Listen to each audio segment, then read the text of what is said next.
साहेब, आज महिलांची बैठक पार पडते. खरं तर मागच्या आठवड्यात जिल्ह्यांचा प्रत्येक आढावा तुम्ही घेतलेला आहात. आचारसंहिता आज जाहीर होण्याची शक्यता आहे, कारण 4 वाजता निवडणूक आयोगाची पत्रकार परिषद आहे. कसं पाहता? स्थानिक स्वराज्य संस्थेच्या निवडणुका आणि त्याचबरोबर महानगरपालिका नगरपंचायतीच्या निवडणुकीच्या वेळेला महिलांना आपण जे आरक्षण दिलेलं आहे 40% आरक्षणाच्या संदर्भातला झालेला निर्णय जो आहे त्यातून महिलांच्या असलेल्या ह्या कार्यकर्त्यांच्या आज आम्ही पदाधिकाऱ्यांचं मनोगत ऐकून घेऊन येणाऱ्या निवडणुकीला महिलांच्या राष्ट्रवादी काँग्रेस पक्षाच्या वतीने पुढाकार घेऊन चांगल्या प्रकारचं या निवडणुकीला समोर जाण्याच्या संदर्भातलं मार्गदर्शन आज होणार आहे. आणि आज मला वाटतं की निवडणूक आयोगाच्या माध्यमातून आज 4 वाजता प्रेस घेतलेली असं तुमच्याच चॅनलवरून मला कळलेलं आहे सर्वांच्याकडून.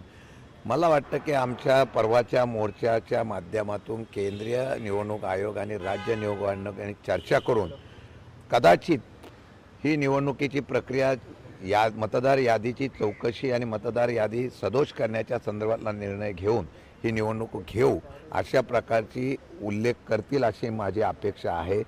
तशी जर झाली नाही तर मग ही असलेले निवडणूक आयोग हे सरकारचा बाहुला आहे. आम्ही वारंवार सांगतोय की केंद्र सरकार राज्य सरकारच्या आणि सत्तारूढ पक्षाच्या माध्यमातून या निवडणुका आता लोकशाहीच्या मदतीमध्ये नाही तर आपण कशा प्रकारे जिंकू शकतो अशा प्रकारची स्ट्रॅटजी करून ह्या निवडणुका घेतल्या जातात असा आमचा आरोप आहे. यावर शिक्कामोर्तब होईल. मला वाटतं की अशा पद्धतीने हुकुमशाही पद्धतीने जर निवडणूक आयोग निवडणुकीचा प्रोग्राम जाहीर करणार असेल तर मला वाटतं की तो अन्यायकारक होईल. आज मला सांगावंसं वाटतं आम्हीच फक्त बोलतो असं नाही आहे तर सत्तेमधले मित्रपक्षसुद्धा आरोप करत आहेत. विशेषतः सत्तेमधले मंत्रीसुद्धा म्हणत आहेत की अमुक अमुक ठिकाणी अशा प्रकारची इतकी दुबार नावं आहे. त्याला जातीय रंग प्रत्येक ठिकाणी देण्याची त्यांना सवय आहे त्या पक्षाला. परंतु त्यांनी एक अर्थी मान्य केलेलं आहे की अशा प्रकारच्या नावं नोंदणी झालेल्या आहेत.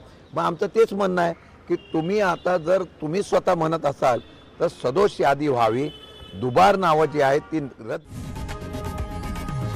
लोकशाही मराठी ऐका, पहा, जागरूक रहा.